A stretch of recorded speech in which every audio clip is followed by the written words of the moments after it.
Selanjutnya, setelah mendapatkan distribusi posterior dari theta, biasanya kita ingin mencari confidence interval dari theta. Namun di Bayesian inference, istilah ini diganti menjadi credible interval. Dan selain istilah credible interval, ada juga interval yang lain yang biasa digunakan di Bayesian inference, yaitu highest density region ya. Jadi ada dua jenis interval di Bayesian inference. Yang pertama adalah credible interval dan yang kedua adalah highest density region. Nah, namun di slide ini kita akan bahas dulu apa itu credible interval.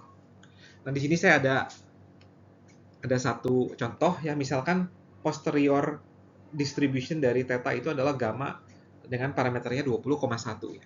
Nah, di sini bisa kita gambar dulu ya PDF dari gamma 20,1 ini. Nah, kurang lebih PDF-nya seperti ini.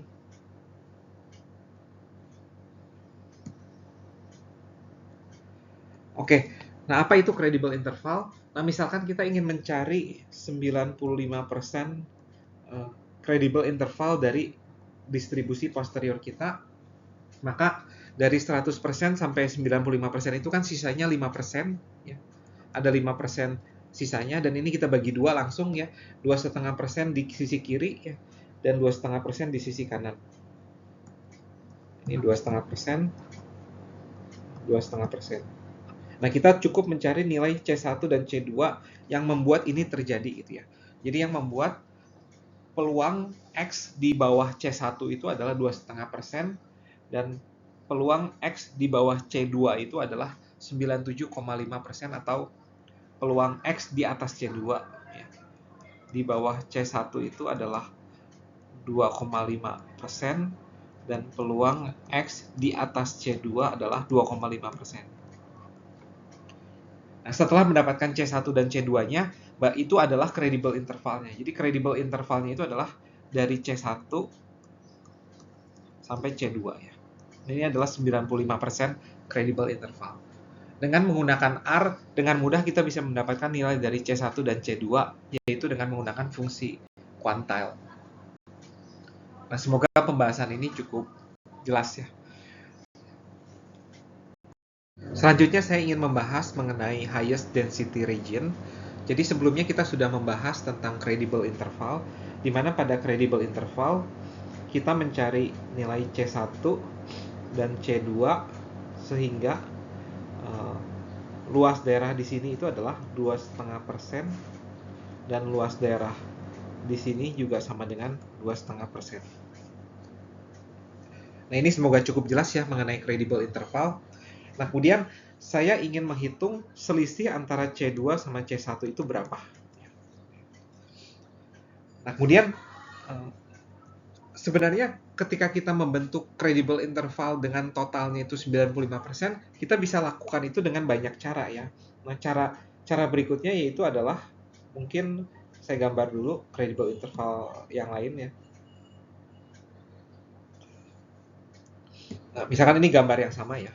Nah, saya bisa membentuk C1 dan C2-nya seperti ini. Jadi saya mencari C1 yang sekarang ininya, ini sekarang hanya 1%, dan C2-nya sekarang 5% gitu ya. Sorry, bukan 5%, 4% ya. Nah, ini adalah C1, C2 yang saya bentuk seperti ini adalah 95% credible interval juga ya. Dan di sini ketika saya menghitung C2 dikurangin C1 di sini akan menghasilkan selisih yang berbeda dengan yang saya dapatkan pertama kali gitu. Nah, jadi highest density region itu sebenarnya adalah 95% credible interval juga, tetapi dengan C1 sampai C2 dengan jarak terkecil gitu ya. Jadi kita ingin mencari C2 kurang C1-nya itu yang terkecil gitu ya, dengan memvariasikan nilai-nilai dari luas daerah ini gitu ya. Jadi kalau yang sisi kirinya itu kita kecilin 1%, sisi kanannya jadi 4%. Atau yang sisi kanannya kita kecilin, yang bagian sini kita kecilin, berarti sisi kirinya kita besarkan. Tetapi totalnya mereka harus 5%.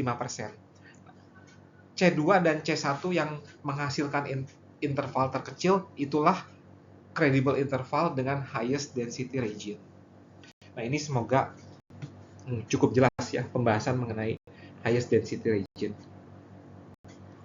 Di slide ini saya telah melakukan simulasi dengan menggunakan R untuk mencari highest density region yang saya inginkan.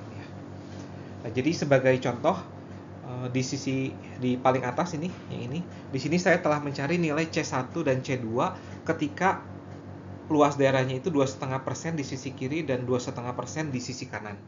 Nah, ini adalah C1 dan C2 yang saya dapatkan ketika 95%-nya didapat dari 2,5% di kiri dan 2,5% di kanan. Semoga cukup jelas ya ini. Dan kemudian yang nomor 2 ini saya dapatkan C1 dan C2 ketika sisi kirinya itu adalah 1,5% dan sisi kanannya itu 3,5%. Nah, di sini kita bisa hitung selisih antara C2 dengan C1. C2 dengan C1 di yang pertama itu adalah 17,45 dari 29 dikurangin 12 ya. Silakan Anda hitung sendiri juga. Kemudian dari yang kedua itu C2 kurang C1-nya itu adalah 17,26. Jadi Anda bisa lihat bahwa ketika kita menggunakan proporsi yang berbeda, C2 kurang C1-nya itu akan berbeda-beda. Dan kemudian saya buat sedikit pemrograman ya. Jadi saya membuat sebuah percentage yang bervariasi dari 0 sampai 0,05 dengan panjang 1000 ya. Jadi dari 0, 0,001 dan 0,002 seterusnya sampai 0,05 sebanyak 1000 dan saya lakukan simulasi manakah yang menghasilkan. Jadi high itu adalah C2-nya, low itu adalah C1-nya, manakah yang menghasilkan C2 C1 yang terkecil. Dan ternyata saya dapatkan di urutan ke-327 dan di urutan ke-327 itu adalah ini. Jadi ketika C1-nya itu adalah 11,66 dan C2-nya ada 28,9187. Dan jika Anda mau hitung, ini terjadi ketika berapa persen ya. Jadi di sini saya bisa hitung juga bahwa ini terjadi ketika sisi kirinya itu sekitar 1,6%. Dan sisi kanannya berarti sisanya ya 3,4%. Terjadi. Jadi highest density region itu terjadi ketika C1 dan C2-nya didapatkan seperti ini. Oke, ini adalah pembahasan terakhir mengenai topik kita pada hari ini. Semoga cukup jelas. Berikut adalah kesimpulan dari apa yang sudah kita bahas pada pembahasan kita pada kesempatan kali ini. Nah, yang pertama itu mengenai distribusi prior. Jadi, apakah distribusi prior mempengaruhi apa yang kita dapatkan pada distribusi posterior? Nah, secara detail iya akan mempengaruhi, tetapi ketika data yang kita punya itu semakin banyak, maka pilihan prior yang kita input itu akan tidak terlalu berpengaruh. Jadi seperti itu. Nah, oleh karena itu, kalau kita punya data yang banyak, kita bisa pakai istilahnya itu adalah non-informatif prior. Jadi prior yang sembarangan aja lah gitu ya. Kalau kita tidak punya, kalau data kita banyak, karena data kita akan lebih mempengaruhi hasil dari distribusi posterior kita. Nah, kemudian distribusi prior juga harus didefinisikan lagi-lagi sebelum kita punya data ya, supaya prior kita itu tidak terpengaruh oleh data. Kemudian kita bisa melakukan sensitivity analysis untuk bisa mengetahui seberapa penting pilihan prior kita itu. Ya. Kemudian tadi kita juga sudah bahas mengenai interval, ada credibility interval dan juga credibility interval dengan highest density region. Nah, jadi pembahasan-pembahasan pada kesempatan kali ini semoga cukup jelas. Nah, kita bisa lanjutkan.